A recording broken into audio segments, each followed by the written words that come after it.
Now we shall discuss about the different kinds of offers. Offers can be specific offer, general offer, then sometimes it can be cross offer. So different kinds of offers are there. What is a specific offer? When an offer is made to a particular person or a particular group of persons, it is known as a specific offer. A specific offer can be accepted only by the person to whom it is made. A offers to sell his car to B for rupees 50,000. It is a case of specific offer. Only B can accept that offer. Then in case of general offer is an offer made to the general public at large or to the whole world. പൊതുവായിട്ടൊരു news paper advertisement അതൊരു general ഓഫറാണ്. ആർക്ക് വേണമെങ്കിലും ആ offer accept ചെയ്യാം. A general offer can be accepted by anybody who comes to know about the offer. Specific offer can be accepted only by the person to whom it is made. For a general offer, example is newspaper advertisements. Then standing or continuous offer or open offer. Standing offer, continuous offer. Standing എന്ന് പറഞ്ഞാൽ എന്താ? തുടർച്ചയായിട്ട് ദീർഘകാലത്തേക്ക് നിലനിൽക്കുന്നത്, അതാണ് continuous or standing offer. When an offer is made for the continuous supply of certain articles at a certain rate over a definite period of time is called standing offer. An offer made for the supply of continuous supply of certain items or certain articles at a certain rate over a definite period of time is called standing or open offer. ഏതെങ്കിലും ഒരു വസ്തു ദീർഘകാലത്തേക്ക് ഒരു നിശ്ചിത റേറ്റിന് supply ചെയ്തു കൊള്ളാം എന്നുള്ളൊരു ഓഫർ വന്നു കഴിഞ്ഞാൽ അതെന്തായി? അത് സ്റ്റാൻഡിങ് ഓഫറായി. Standing offer again continuous offer or open offer. Standing offer is the nature of a tender. നമ്മൾ ഈ പേപ്പറിലൊക്കെ കാണാറില്ലേ, ടെൻഡർ ക്ഷണിക്കുന്നു. ഒരു സ്റ്റാൻഡിങ് ഓഫർ എന്ന് പറഞ്ഞാൽ അതിൻ്റെ nature of a tender. Tender ക്ഷണിക്കുന്നു ഏതെങ്കിലും ഒരു പ്രത്യേക വസ്തു. കൺസ്ട്രക്ഷൻ ഓഫ് എ ഡാം സൈറ്റിൽ, ഡാം ആണെങ്കിൽ എന്താ, അവിടെ സിമെൻറ്റ് സപ്ലൈ ചെയ്യുക 3 or 4 years, 3-4 വർഷത്തേക്ക് ഒരു നിശ്ചിത റേറ്റിന് ഓരോ മാസവും ഇത്ര ടൺ സിമെൻറ്റ് സപ്ലൈ ചെയ്യുക. ഒരു സ്റ്റാൻഡിങ് ഓഫറായിട്ട് മാറുന്നു. ദെൻ അടുത്ത ഒരു ഓഫറാണ് കൗണ്ടർ ഓഫർ. കൗണ്ടർ എന്താ? Counter offer, A offers to B to sell his car for rupees 50,000. Then B told A I can buy your car for 40,000. ഇതെന്താ? ഇതൊരു കൗണ്ടർ ഓഫറാണ്. Counter offer means rejecting the original offer and giving another offer. ഇത് acceptance അല്ല, rejecting the original offer. ആദ്യത്തെ offer കൊടുക്കുന്ന offer reject ചെയ്തിട്ട് മറ്റൊരു offer തിരിച്ചു കൊടുക്കുന്നതാണ് കൗണ്ടർ ഓഫർ. ഇപ്പം കൗണ്ടർ ഓഫർ അക്സെപ്റ്റൻസ് അല്ല. Rejecting the original offer and giving another offer is counter offer. അതിന് എക്സാമ്പിൾ കൊടുക്കുക. എ ബിക്ക് കാർ കൊടുക്കാമെന്ന് പറഞ്ഞ് 50,000 രൂപയ്ക്കാണ് കൊടുക്കാമെന്ന് പറഞ്ഞത്. ബി പറഞ്ഞത് എനിക്ക് വേണ്ട 40,000-നാണെങ്കിൽ ഞാൻ മറ്റൊരു ഓഫർ കൊടുക്കുക ചെയ്യുന്നത്. അതാണ് counter offer. Then cross offers. When two identical offers are made by two persons. രണ്ട് വ്യക്തികൾ സിമിലർ ആണ്. Two identical offers similar in all aspects made by two persons to each other, അങ്ങോട്ടും ഇങ്ങോട്ടും കൊടുക്കുന്നു. Ignorance of each other's offer. A offers to sell his car to B for rupees 50,000. The same time B offers to purchase A's car for rupees 50,000. ഇവിടെ എന്താണ്? ഇതൊരു cross ഓഫറാണ്. A ബിക്ക് ഒരു offer കൊടുക്കുന്നു, ബിയുടെ കാർ 50,000 രൂപയ്ക്ക് വാങ്ങിക്കൊള്ളാം. ഇങ്ങനെ എയുടെ ഒരു ഓഫർ ഉണ്ടെന്ന് അറിയാതെ ബി എക്ക് ഒരു ഓഫർ കൊടുക്കുക. എന്താ? എയുടെ കാർ ഞാൻ 50,000 രൂപയ്ക്ക് വാങ്ങിക്കൊള്ളാം. ഇത് രണ്ടും ഐഡൻറ്റിക്കൽ ഓഫേഴ്സാണ് in all respects. In ignorance of each other's offer. ഇങ്ങനെ ഒരു ഓഫർ വന്നു കഴിഞ്ഞാൽ അതെന്തായിട്ട് മാറും? ഇതാണ് ക്രോസ് ഓഫർ. പ്രധാനമായിട്ട് നമ്മൾ ഈ 5 തരത്തിലുള്ള ഓഫേഴ്സാണ് പഠിക്കുന്നത്. 5 തരത്തിലുള്ള ഓഫേഴ്സ്. ഇതൊക്കെ ബ്രീഫായിട്ട് ഓർത്തിരിക്കുക. ഇവിടെയെല്ലാം ഓരോ എക്സാമ്പിൾ കോട്ട് ചെയ്താൽ നന്നായിരിക്കും.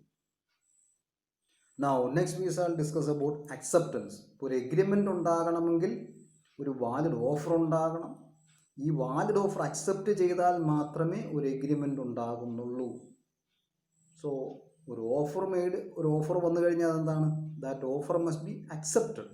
ഇനി അക്സെപ്റ്റൻസ് എന്താണെന്ന് നോക്കാം. അക്സെപ്റ്റൻസ് നമുക്ക് section 2B of the contract act ആണ് ഡിഫൈൻ ചെയ്യുന്ന acceptance.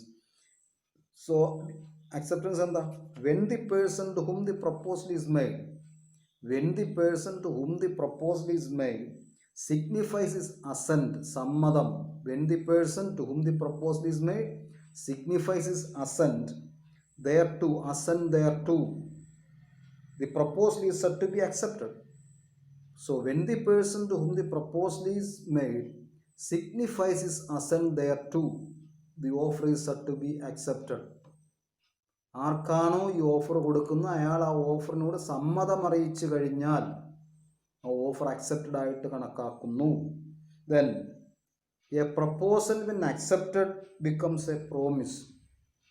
A proposal when accepted becomes a promise. ഇത് section 2 subsection B of the Indian contract ആക്ടിൽ കൊടുത്തിരിക്കുന്നതാണ്. ഡെഫിനേഷൻ ഇതാണ്. ഈ 2 സെൻറ്റൻസിൽ ഡെഫിനേഷൻ കൊടുത്തിട്ടുണ്ട്. ഇനി ഓഫറും ഓഫറിയൊക്കെ വരുന്നില്ലേ? The offeree when he accepts an offer becomes the acceptor. Offer is the person who makes an offer and offer is the person to whom an offer is made. When an offeree accepts an offer, he is known as the acceptor. Offeree ഒരു offer accept ചെയ്ത് കഴിഞ്ഞാൽ no longer he is known as the offeree, he is known as the acceptor. അപ്പം accept ചെയ്ത് കഴിഞ്ഞാൽ ഓഫറും അക്സെപ്റ്ററുമാണ്, പ്രോമിസറും അക്സെപ്റ്ററുമാണ്. പ്രോമിസറും പ്രോമിസിയുമല്ല. അത് ഓർത്തിരിക്കുക. Once an offer is accepted by the offeree, he is known as the acceptor. അപ്പം ഇത് കൃത്യമായിട്ട് ഓർത്തിരിക്കുക. നമ്മളൊരു എക്സാമ്പിൾ നോക്കിക്കഴിഞ്ഞാൽ A offers to sell his car to B for ₹2 lakhs. ബി accept to purchase the car for ₹2 lakhs. This is a valid acceptance. A offers to sell his car to B for ₹2 lakhs and we accept to purchase the same car for ₹2 lakhs. ഇവിടെ എന്താണ്? This is A case of acceptance. അപ്പം offer അത് accept ചെയ്യുന്നു. ഇപ്പം നമ്മൾ ഒരു ഓഫറിൻ്റെ essentials പഠിച്ചതുപോലെ തന്നെ അക്സെപ്റ്റൻസിനും കുറേ എസെൻഷ്യൽസ് ഉണ്ട്. അപ്പം what are the essentials of A valid acceptance? അപ്പം ഈ വാലിഡ് അക്സെപ്റ്റൻസിൻ്റെ എസെൻഷ്യൽസ് പ്രധാനമായിട്ടും നമുക്ക് ഓഫറിൻ്റെ കേസിൽ പറഞ്ഞൊരു കാര്യം എന്താണ്? An offer can be conditional. പക്ഷേ അക്സെപ്റ്റൻസിൻ്റെ കാര്യം പറയുമ്പോൾ എന്താ? ആദ്യത്തെ ഒരു എസെൻഷ്യൽ കണ്ടീഷനാണ് acceptance must B absolute and unconditional. In case of an acceptance, the first essential element is acceptance must be unconditional. Condition ഒന്നും വയ്ക്കാൻ പാടില്ല, അബ്സല്യൂട്ട്. അക്സെപ്റ്റൻസ് എല്ലായ്പ്പോഴും പൂർണ്ണമായിട്ടും അൺകണ്ടീഷണലുമായിരിക്കണം. Acceptance cannot be made partial. ഭാഗികമായിട്ട് അക്സെപ്റ്റ് ചെയ്യാൻ പറ്റില്ല. പൂർണ്ണമായിട്ടും ഓഫർ എന്താണോ അത് അതേപടി അക്സെപ്റ്റ് ചെയ്യുക. If any condition is attached to an acceptance, that becomes a counter offer, not an acceptance. Then the first essential condition, acceptance must be absolute and unconditional. No condition can be attached to an acceptance. Then if any condition is attached to an acceptance, that becomes a counter offer, not acceptance. The second condition, acceptance may be express or implied. Offer can be express or implied. അതുപോലെ acceptance also can be express and implied. Express എന്ന് പറഞ്ഞാൽ എന്താ? When an acceptance is given either by word spoken or in writing, that is an express acceptance. When an acceptance can be inferred from the conduct or circumstances, then that is an implied acceptance. നമ്മൾ implied അക്സെപ്റ്റൻസിൻ്റെ ഒരു example പറയുക, having good from a hotel. Clear ആയി. ഈ ഹോട്ടലിൻ്റെ name ബോർഡൊക്കെ വെച്ച് ഇവിടെ ഫുഡൊക്കെ ഉണ്ടാക്കി വെച്ചിരിക്കുന്നത് എന്തിനു വേണ്ടിയിട്ടാണ്? ആൾക്കാർക്ക് സെർവ് ചെയ്യാൻ വേണ്ടിയിട്ടാണ്. അതൊരു ഓഫറാണ്. പോക്കറ്റിൽ പണമുള്ള ആർക്കും വന്ന് ഞങ്ങൾ സെർവ് ചെയ്യുന്ന ഫുഡ് കഴിച്ചേച്ച് പോകാം, ഓഫറാണ്. ഇനി ആരെങ്കിലും ഒരാൾ ആ ഹോട്ടലിൽ കയറി ഫുഡ് കഴിച്ചു കഴിഞ്ഞാൽ എന്താ, ഈ ഓഫർ അക്സെപ്റ്റ് ചെയ്യുന്നു. അപ്പോൾ അവിടെ എന്താ, ഒരു കോൺട്രാക്റ്റ് ഉണ്ടായി. ഞാൻ ഫുഡ് കഴിച്ചാൽ അതിൻ്റെ കൺസിഡറേഷനായിട്ട് പൈസ തന്നുകൊള്ളാം. നമ്മളൊരു ഇംപ്ലൈഡ് അക്സെപ്റ്റൻസിന് ഓഫറായിട്ട് കൊടുക്കുന്ന എന്താ, having food from a hotel. അതൊരു എക്സാമ്പിളാണ്. അപ്പം അക്സെപ്റ്റൻസ് ക്യാൻ ബി എന്താണ്, എക്സ്പ്രസ് ഓർ ഇംപ്ലൈഡ്. അത് ഓർത്തിരിക്കുക. Then acceptance must be communicated to the offeror. നമ്മളൊരു മൂന്നാമത്തെ എസെൻഷ്യൽ എലമെൻ്റ് ആയിട്ട് പറയുന്നത് എന്താ, acceptance must be communicated to the offeror. Acceptance communicate ചെയ്യണം. Then only the acceptance become complete. Then to conclude a contract between an offer and acceptor, acceptance must be communicated to the offerer. Unless an acceptance is communicated, there is no valid acceptance. Acceptance ഓഫറെ അറിയിച്ച് കഴിക്കുമ്പോൾ മാത്രമേ എന്താണ് ഇവിടെ ഒരു valid acceptance ഉണ്ടാകുന്നുള്ളൂ. If the offeree remains silent, മനസ്സിൽ ഓർത്തിട്ടുണ്ട് ഞാൻ അക്സെപ്റ്റ് ചെയ്തേക്കാം. If he remains silent, there is no valid acceptance. അപ്പോൾ അതാണ് ഇതിൻ്റെ മൂന്നാമത്തെ പോയിന്റ്. എന്താ, acceptance must be communicated to the offeror. Accept ചെയ്യുന്നു എന്നുള്ള കാര്യം ഓഫറെ അറിയിച്ചിരിക്കണം. Then only the acceptance become a valid acceptance. Then അടുത്തൊരു പോയിൻ്റായിട്ട്, silence cannot be prescribe as a mode of acceptance. Silence ഒരിക്കലും ഒരു മോഡ് ഓഫ് അക്സെപ്റ്റൻസ് ആയിട്ട് പ്രിസ്ക്രൈബ് ചെയ്യാൻ പാടില്ല. ഓഫറിൻ്റെ അകത്ത് പറയാൻ പാടില്ല. If you are not conveying the acceptance within a specific time of time, then it will be consider as an acceptance. അതൊരിക്കലും നമുക്ക് അങ്ങനെ ഒരു കണ്ടീഷൻ വയ്ക്കാൻ പാടില്ല. അതെന്താ പറഞ്ഞിരിക്കുന്നത്, എന്താ, silence cannot be prescribed. Silence cannot be prescribed as a mode of acceptance. Silence ഒരിക്കലും ഒരു മോഡ് ഓഫ് അക്സെപ്റ്റൻസ് ആയിട്ട് പ്രിസ്ക്രൈബ് ചെയ്യാൻ പാടില്ല. അങ്ങനെ പ്രിസ്ക്രൈബ് ചെയ്ത് കഴിഞ്ഞാൽ അതൊരിക്കലും ഒരു വാലിഡ് അക്സെപ്റ്റൻസ് ആകില്ല. Mere silence cannot be consider as a mode of acceptance. അത് ഒരു അക്സെപ്റ്റൻസ് ആയിട്ട് കണക്കാക്കാൻ പാടില്ല. ദെൻ അഞ്ചാമത്തെ പോയിന്റ് ആയിട്ട് പറയുന്നത്, acceptance must be given within the time allot by the offer or within a reasonable time. അപ്പം നമ്മൾ ആ ഓഫർ കൊടുക്കുമ്പോൾ തന്നെ, if any time is prescribe at the time of giving the offer, acceptance must be made within that prescribe time. ഇപ്പോൾ 2020 offer വരുന്നു, 2021 അത് accept ചെയ്തിട്ട് കാര്യമില്ല. ഇനി if not specific time is mentioned in the offer, then it must be accepted within a reasonable time. In case of reasonable time, it depends on each individual case. Reasonable time എന്താ, ഓരോ കേസിനും വ്യത്യസ്തമായിരിക്കും. Acceptance അതൊരു prescribe time ഉണ്ടെങ്കിൽ ആ ടൈമിനുള്ളിൽ അത് accept ചെയ്യണം. ഇനി if no time is given in the offer, if no time is prescribe, then it must be accepted within a reasonable time. ഇത് അൺലിമിറ്റഡ് ആയിട്ട് മുന്നോട്ട് കൊണ്ടുപോകാൻ പറ്റുന്ന ഒരു സംവിധാനമല്ല. ഒരു നിശ്ചിത കാലാവധിക്കുള്ളിൽ ഇത് അക്സെപ്റ്റ് ചെയ്തിരിക്കണം. ദെൻ അതാണ് acceptance must be given within the time allowed by the offer or within a reasonable time. Then the sixth condition is acceptance must be according to the mode prescribed or usual and reasonable mode. Acceptance must be according to the mode prescribed. ആ ഓഫറിൽ ഏതെങ്കിലും ഒരു പ്രത്യേക രീതി പറയുന്നുണ്ടെങ്കിൽ, ഓഫറിൽ പറയുന്നുണ്ട് ഇതിൻ്റെ അക്സെപ്റ്റൻസ് രജിസ്റ്റേർഡ് ലെറ്ററിൽ ആണ്, അല്ലെങ്കിൽ ഇതിന് നേരത്തെ ടെലിഗ്രാം ഉണ്ടായിരുന്ന കാലത്ത് ടെലിഗ്രാമിലൂടെ വേണം, ഫാക്സ് അയക്കുക. ഇപ്പം നമുക്ക് വേണമെങ്കിൽ ഇപ്പം acceptance should be made through email. അപ്പം അതാ ഒരു ഏത് മോഡാണെന്ന് പറയുന്നുണ്ടെങ്കിൽ ആ മോഡ് തന്നെ ഉപയോഗിച്ച് വേണം അക്സെപ്റ്റ് ചെയ്യാൻ, അല്ലെങ്കിൽ അതൊരു വാലിഡ് അക്സെപ്റ്റൻസ് ആയിട്ട് മാറില്ല. ഇനി ഒരു പർട്ടിക്കുലർ മോഡ് പറയുന്നില്ല എങ്കിൽ യൂഷ്വൽ ആൻഡ് റീസണബിൾ മോഡ്, ഒരു റീസൺ ആൻഡ് യൂഷണബിൾ മോഡ് വേണം പ്രിസ്ക്രൈബ് ചെയ്യാനായിട്ട്. ഇതിനൊക്കെ എക്സാമ്പിൾസ് നമുക്ക് കോട്ട് ചെയ്യാം. A offers to sell his house to B for rupees 10 lakhs, and A says to B, if you are accepting this offer, your acceptance should be made through email. And if B follows any other method, മറ്റേതെങ്കിലും മോഡാണെങ്കിൽ ഒരു valid acceptance ആകണമെന്നില്ല, കാരണം ഇവിടെ specific ആയിട്ട് പറയുന്നുണ്ട്. ഇനി ഒരു specific mode prescribe ചെയ്യുന്നില്ല എങ്കിൽ റീസണബിൾ ആയിട്ടുള്ള ഏതെങ്കിലും ഒരു മോഡ് അല്ലെങ്കിൽ യൂഷ്വൽ അൺറീസണബിൾ മോഡ് പ്രിസ്ക്രൈബ് ചെയ്യാവുന്നതാണ്. Then the seventh point, acceptance must be made only after the offer is made. ഒരു പ്രധാനപ്പെട്ട പോയിന്റാണ്. acceptance must be made only after the offer is made. ഓഫറിന് ശേഷമേ അക്സെപ്റ്റൻസ് മുന്നോട്ട് വയ്ക്കാൻ പാടുള്ളൂ. ഓഫർ വരുവെന്നും കൊണ്ട് മുന്നോട്ട് വെച്ച് കഴിഞ്ഞാൽ അതെന്താ, അത് ഓഫർ മാത്രമായിരിക്കും, അക്സെപ്റ്റൻസ് ആകുന്നില്ല.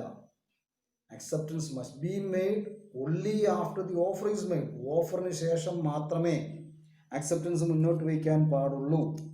ദെൻ നമ്മൾ ഈ അലോട്ട്മെന്റ് ഓഫ് ഷെയർസിൻ്റെ ഒക്കെ കാര്യത്തിലായിരുന്നു ഒരു ആപ്ലിക്കബിലിറ്റി വരുന്നത്. Acceptance must be made only after the offer is made. Then acceptance must be given by the party or parties to whom the offer is made. Acceptance എന്താ? Acceptance must be given to the party or parties to whom the offer is made. Acceptance must be given by the party.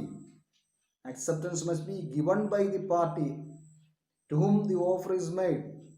ആർക്കാണോ offer കിട്ടുന്നത് അവർക്ക് മാത്രമേ acceptance കൊടുക്കാൻ സാധിക്കുകയുള്ളൂ. If it is a specific offer, it must be accepted by the person to whom the offer is made. Specific offer ആണെങ്കിൽ അയാൾക്ക് മാത്രമേ അത് അക്സെപ്റ്റ് ചെയ്യാൻ പറ്റുള്ളൂ. ജനറൽ ഓഫർ ആണെങ്കിൽ, if it is a general offer, it can be accepted by anybody who comes to know about the offer. ആർക്കാണോ ഈ offer കൊടുക്കുന്നത് അവർക്ക് മാത്രമേ ഇത് അക്സെപ്റ്റ് ചെയ്യാൻ പറ്റുകയുള്ളൂ. Then ninth point, acceptance must be given before the offer lapses or before the offer is withdrawn by the offerer. അതും ഒരു പ്രധാനപ്പെട്ട point. acceptance must be given before the offer lapses. If an offer is given for a definite period of time, acceptance must be given within that period. ഒരു മാസത്തേക്കാണ് offer കൊടുക്കുന്നതെങ്കിൽ, ഇപ്പോൾ discount sales ഒക്കെ വരികയല്ലേ, ഇപ്പം നവംബറിൽ 2 ആഴ്ചത്തേക്ക് up to 15th November ഒരു discount sale വന്നു കഴിഞ്ഞാൽ ആ 15-ാം തീയതിക്കുള്ളിൽ ചെന്നാലേ ആ ഡിസ്കൗണ്ടഡ് പ്രൈസ് കിട്ടുകയുള്ളൂ. അല്ലാതെ ഒരു മാസം കഴിഞ്ഞ് എന്നിട്ട് നിങ്ങളുടെ ഡിസ്കൗണ്ട് സെയിൽ ഉണ്ട്, എനിക്ക് ഡിസ്കൗണ്ടിൽ സാധനങ്ങൾ വേണമെന്ന് പറഞ്ഞാൽ കിട്ടണമെന്നില്ല. Or before the offer is withdrawn by the offer. ഒന്നെങ്കിൽ എന്താ, അല്ലെങ്കിൽ ഇനി ഓഫർ വിഡ്രോ ചെയ്യുന്നതിന് മുമ്പ് ചെന്നിരിക്കണം. ഈ കാലാവധി ഒന്നും പറഞ്ഞിട്ടല്ല ഈ ഡിസ്കൗണ്ട് സെയിൽ പറയുന്നത്. ഡിസ്കൗണ്ട് സെയിൽ എന്ന് പറഞ്ഞു. ഇനി ഡിസ്കൗണ്ട് സെയിൽ വിഡ്രോ ചെയ്യുന്നതായിട്ട് ഓഫറിൽ ഒരു നോട്ടിഫിക്കേഷൻ കൊടുത്തു കഴിഞ്ഞാൽ അതിനുശേഷം വന്നിട്ട് കാര്യമില്ല. അപ്പോൾ അതെന്താ, acceptance must be given before the offer lapses or before the offer is withdrawn by the offeror. അവിടെ ആ ടൈം ലിമിറ്റ് പറയുന്നുണ്ട്. Then acceptance should show the intention of the acceptor is willing to fulfill the terms of acceptance. അപ്പം acceptance should show an intention. acceptanceൽ acceptorയുടെ intention എന്താ, intentionൽ കാണിക്കേണ്ടത്, he is willing to fulfill the terms of acceptance. acceptanceൻ്റെ terms fulfil ചെയ്യാൻ തയ്യാറാണ്, അല്ലെങ്കിൽ അതിനുള്ള intention കാണിച്ചിരിക്കണം.